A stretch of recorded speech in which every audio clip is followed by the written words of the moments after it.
Assalamu alaikum dear students. I hope you all are fine by the grace of Allah Almighty.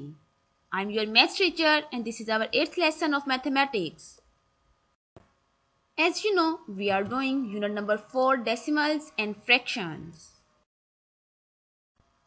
Dear students, these are the content of today's lesson.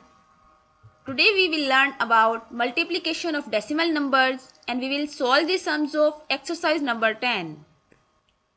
Let's have a recap of last lesson. In last lesson, we have learned about multiplication of decimal numbers and we have solved the sums of exercise number 8. These are the learning outcomes of today's lesson. By the end of this lesson, students will be able to multiply the decimal numbers by 10, 100 and thousands.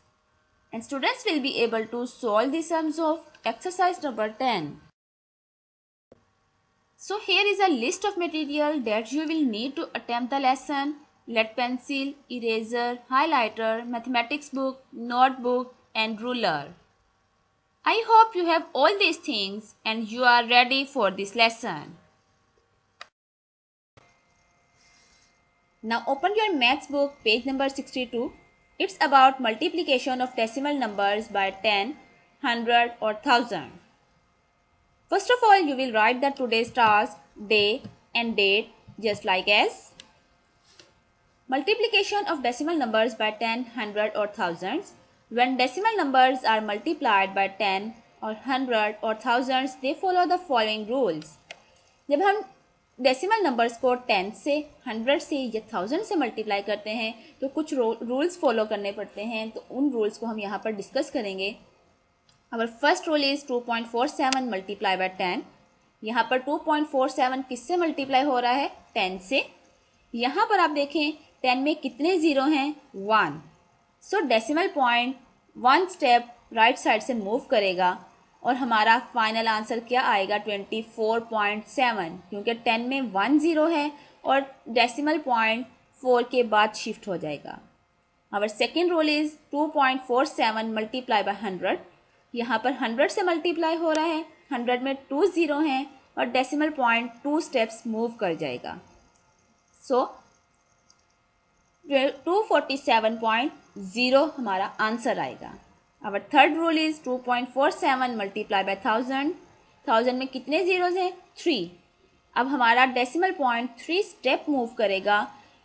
जो decimal point 2 के बाद है वो हमारा decimal point 3 steps move करके final result क्या आएगा? 2470.0. यहाँ पर आप देखें डेसिमल पॉइंट के बाद 2 डिजिट थे, 3 डिजिट्स नहीं थे. अगर यहाँ पर 2 डिजिट्स हों आपके पास तो थर्ड वाला आप 0 पुट कर सकते हैं. Our last rule is 2.47 multiply by 10,000. 10,000 में कितने ज़ीरोज़ हैं? 4. और हमारा डेसिमल पॉइंट कितने स्टेप्स मूव करेगा? 4 step. So final result is 24,700.0. क्योंकि यहाँ पर आप देखें 2 के बाद डेसिमल पॉइंट था, अब यहाँ पर 4 स्टेप मूव करने के बाद ये हमारा फाइनल रिजल्ट मिलेगा. Let's move to solve an example. 2.58 multiply by 10. आपने फर्स्ट रूल को फॉलो करते हुए इस एग्जांपल को सॉल्व करना है. आप यहाँ पर देखें कि हमारा 2.58 किससे मल्टीप्लाई हो रहा है? 10 से. 10 में कितने ज़ीरो हैं? 1. तो डेसिमल पॉइंट कितने स्टेप मूव करेगा? 1 step. So decimal point moves 1 step to the right because 10 has 1 0. So our final result is 25.8. Decimal point 1 step move किया और ये हमारा final result आ गया है. So dear students, highlight these points on your book. Let's move to the next page, page number 63. यहाँ पर कुछ examples हैं, आए हम उनको solve करते हैं. Our second example is 3.561 multiply by 100. यहाँ पर आप देखें कि 3.561 100 से मल्टीप्लाई हो रहा है और 100 में कितने ज़ीरोज़ हैं? 2. डेसिमल पॉइंट कितने स्टेप मूव करेगा? 2 स्टेप. 3 के बाद जो डेसिमल पॉइंट है वो कहाँ शिफ्ट हो गया? 3 डिजिट्स के बाद. So final answer is 356.1. Our next example is 2.8754 multiply by 1000. 1000 से मल्टीप्लाई होगा. 1000 में कितने ज़ीरो हैं? 3 ज़ीरोज़ हैं.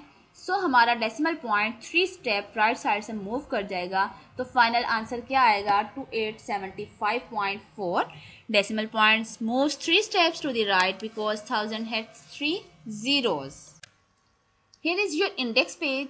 Firstly, you will write the serial number 8, today's date here, and then write the topic unit number 4, decimals and fractions, exercise number 10, part A till D.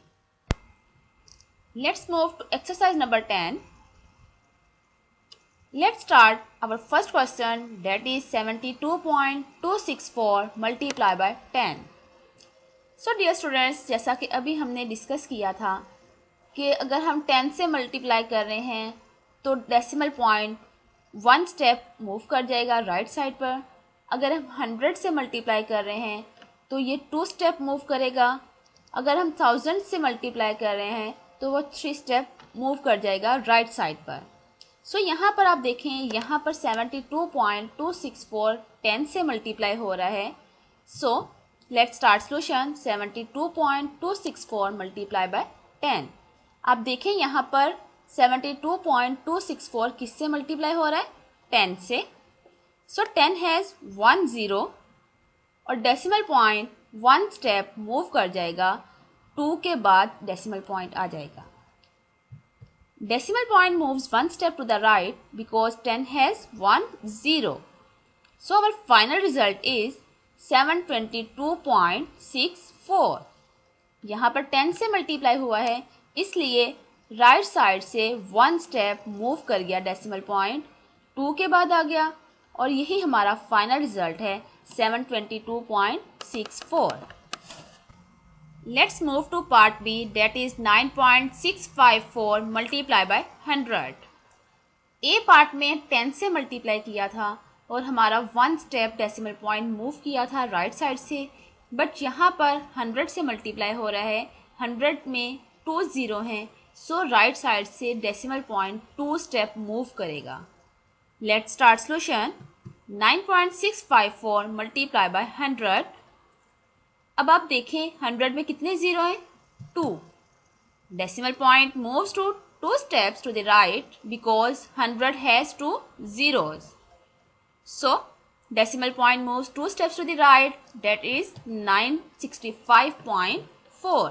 Decimal point हमारा कहाँ shift हो गया?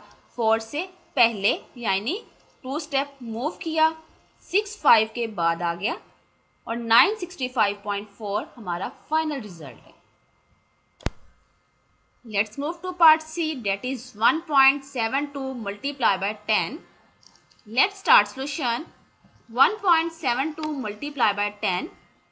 1.72 is multiply by 10. It means कि यहाँ पर ये 10 से multiply हो रहा है और हमारा डेसिमल पॉइंट 1 स्टेप मूव करेगा क्योंकि 10 में कितने जीरो हैं?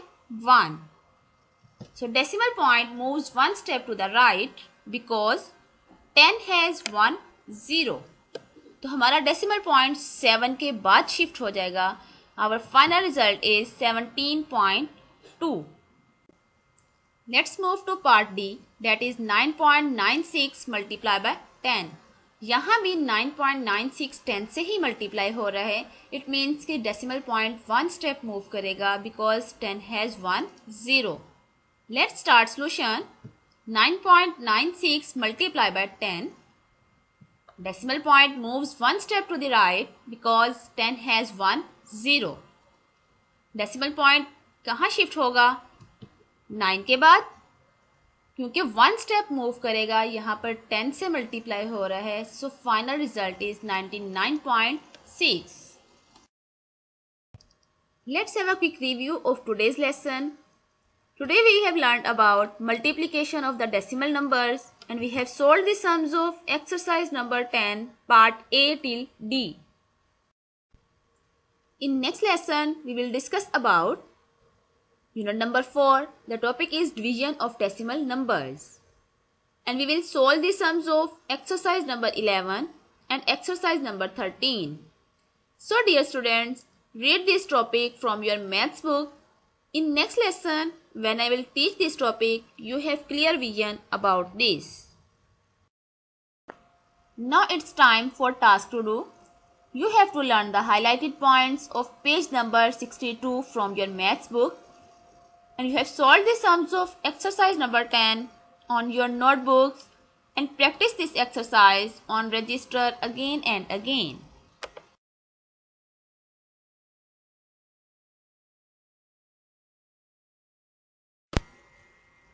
Now it's time to assess yourself. I hope you have understood each and every point of this lesson. Here is a short assessment for you. Assessment is a key component of learning. Assessment plays major role in how students learn. So, by keeping today's lesson in your mind, you can solve these blanks. So, the first blank is multiplying the decimal numbers by a whole number is the same as with dash. Our second blank is 2.58 multiplied by 10 is equal to, and the third one is 3.561 multiplied by 100 is equal to dash. So dear students, by keeping today's lesson in your mind, you can solve these blanks. Dear students, as you know, after every lesson we have some fun fact for you. So today's fun fact is, the word mathematics is derived from Greek word mathema, which means knowledge, study and learning. Dear students, I hope you people have learned a lot from today's lesson. So take care of yourself. Allah Hafiz.